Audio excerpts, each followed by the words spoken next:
Ni aibu sana kuomba msaada ukiwa na kitambi bwana. Tumbo kubwa kama chakula unachopaka cha akiba. Unaomba msaada.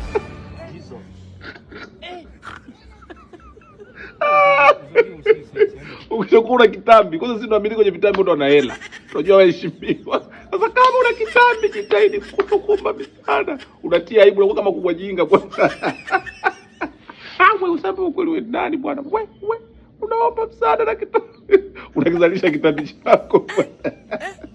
My lord. Inauma. Inauma.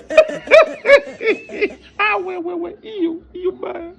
Useme ukweli wewe nani? Ukishaona kitambi jaribu kuwa na staha kaba. Jaribu kuzuia vitu shida lia nazo. Zifike kwenye tumbo. Hiyo baya.